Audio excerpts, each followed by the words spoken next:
Well, hello, River Pretty from California, from Southern California.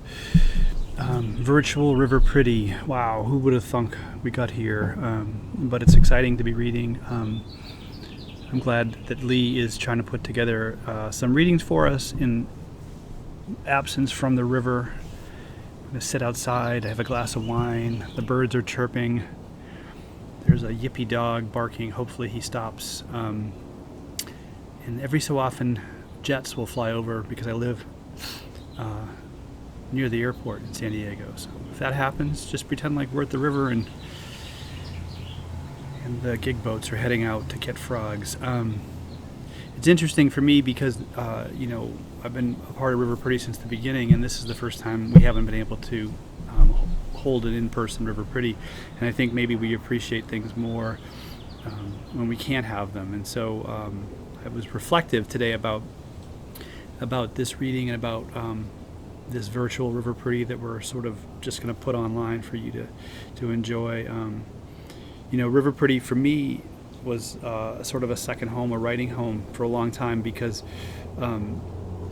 Lee and Steve and Chaz and I sort of formed this group right after we finished our MFA program at Vermont, and we had no idea, really what it was going to do, and I hadn't published anything, and I was trying to figure out, what a writer did, and so it was for me. I was very much growing up with River Pretty, and I was looking forward to this particular River Pretty because my first novel is coming out soon. It was supposed to be out in May. It's going to be out in June now, but this was going to be kind of a celebration, a pre-launch celebration for the book coming out. So I'm a little disappointed, but that's okay.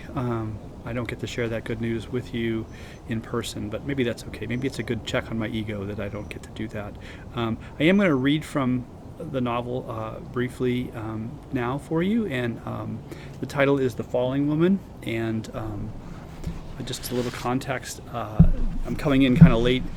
The story is of a plane crash, and a woman survives, kind of a miraculous survival of a plane crash. And my main character is this woman who survives the falling woman, and an aircraft investigator named Charlie Radford. And so this is pretty late in the book. This is about almost 2/3 of the way through the book, but this is the first time they've come together. He's been looking for her. She sort of disappeared in the woods, and he's been looking for her and trying to figure out if she's for real or if she's a hoax. But he's now found her, and he has gone to meet her at this cabin where she lives, a little bit like River Pretty, maybe. Lee said I had to say the word River Pretty at least 3 times in the beginning and twice at the end, so I think I've done it 3 times. I also want to mention that when we do reconvene at the river, Lee has agreed to buy everyone's first round of drinks, so hopefully that'll be in the fall, but just remind Lee in the fall, he said he was going to buy everyone's first round of drinks, which was very generous of Lee. I know he's a good guy, but we didn't expect that kind of generosity from Lee. So on that note, thank you for listening. Keep writing. Join us in the fall if that's when we get together again, or whenever we do. River Pretty is a special place, and this book really came about in the time that have been at River Pretty, so it's important and special to me as well. I miss you all. And this is The Falling Woman. Whatever the hell this woman's angle was, she'd done a damn good job at staying gone.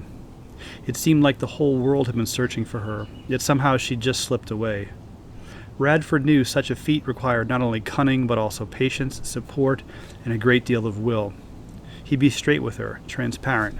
That's how he'd start. He approached the porch slowly. The steady light rain released forest smells. Lightning flashed in the distance, too far away to hear the thunder. Whippoorwills sang in the woods. He understood why a place like this would be appealing. No reason to startle her, he told himself. He would knock gently.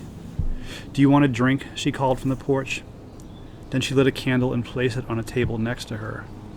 "Yes," he said, unsure of himself as he approached. "I just have wine," she said. Radford stood near the porch. He heard the gurgle of wine being poured into a glass. "You can come up," she said. "Get out of the rain. I don't bite." Radford wore his blue MTSB windbreaker. He hadn't worn it in days, but he had it on now despite the heat and humidity. He was here as an agent of the government, and he could no longer hide that. But now the blue coat and its implications of power of official business felt burdensome, like somehow he'd violated a protocol. "Let me try this again," he said. "My name is Charlie Radford. I'm an investigator with the National Transportation Safety Board. Where would you like to begin?" "My name is Erin Garrity," she said. "And I think we say cheers." Cheers. He sat down and raised his glass. "Was it Adam?" she asked. Then she shook her head. "Never mind. I don't want to know." "I have about 1,000 questions," he said. "I'm tired," she said. "I'd prefer if we skip the caveats and begin." "What do you remember?" he asked. "What happened on the plane?" He waited for her to talk, and she began by describing the day in general: passengers at the gate, a handsome man on the walkway, a slightly queasy feeling in her gut.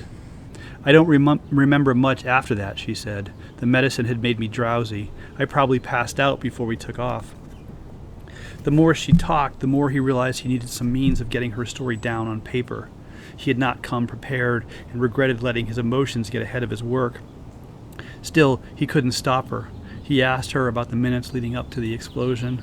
"Was anything strange happening? Did you see the captain? Smell fuel or smoke in the cabin?"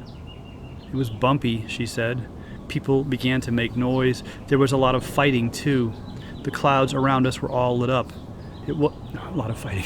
There was a lot of lightning, too. The clouds around us were all lit up. It was, oddly, quite beautiful." He thought of Shep Ellsworth and how much he would love to hear about the lightning. He let her talk without trying to direct her, asking the next question only when she finished. "There's the jet."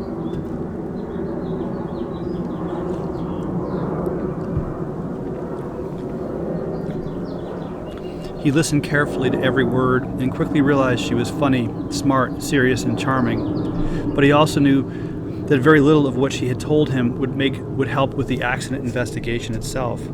However, when she began to talk about the moment the plane had come apart and then said she didn't want to linger there, he pressed her anyway. "What happened next?" he said. "What do you remember?" "I'm tired," she said. "I need to sleep. I need to take a shower and go to bed." Radford hadn't touched his wine and had at least 50 more questions he needed to ask her.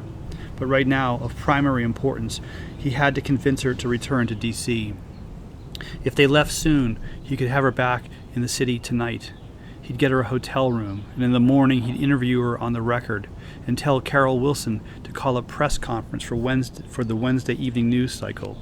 He would call Ulrich on the drive in, alert the duty officer at LaFont Plaza. He could do all that in a day and be back in Wichita on Thursday, just as Ulrich had demanded, to prepare for Friday's hearing. He wasn't entirely sure how it would all go down, but he felt the gears beginning to grind. "You can sleep in my car," he said. "Grab a pillow and some blankets." "I'm not leaving with you," she said. "You have to understand," he said. "This doesn't end with me taking down your story and you disappearing back into the woods."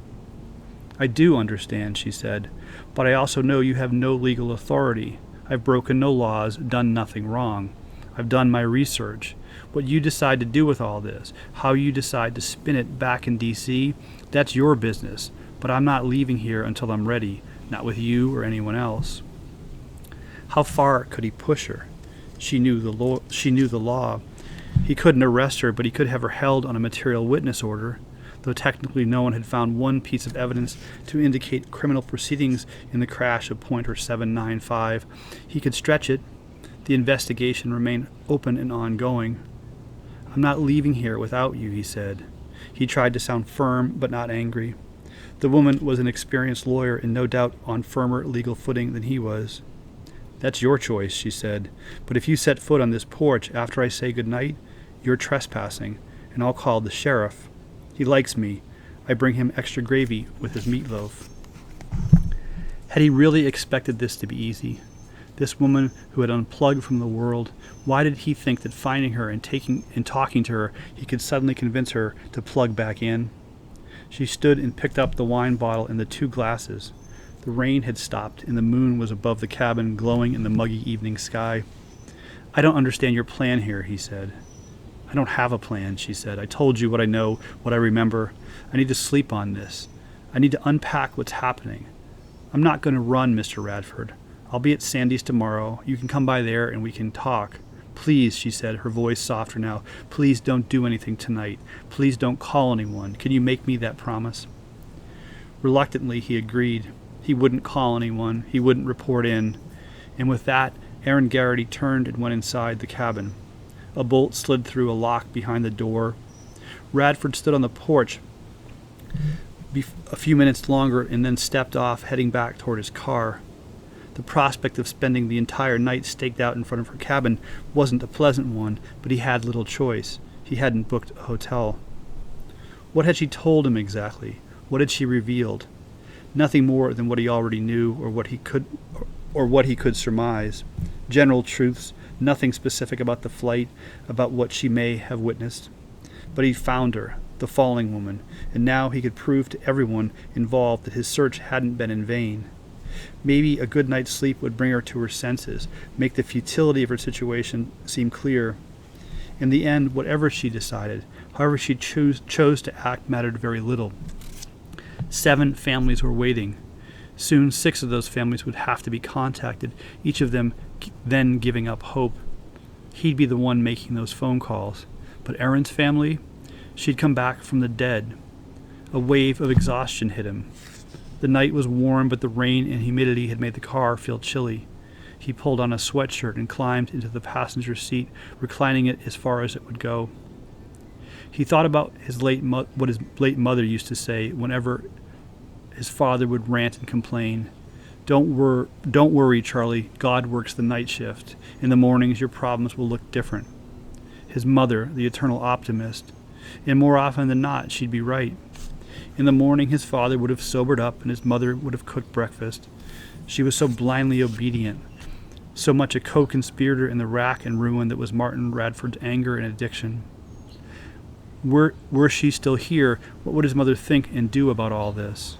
She'd pray, that's what she'd do. Find the supernatural explanation. In some ways, it would have been easier to believe in miracles, to chalk this story up to angels and divine intervention, than to try to piece together the science behind the truth. But Radford needed to make sense of this in the rational world, to understand it on its own terms. He simply had to bring her back. What she was choosing to do with her personal life, running away from her family, that was of no concern to him.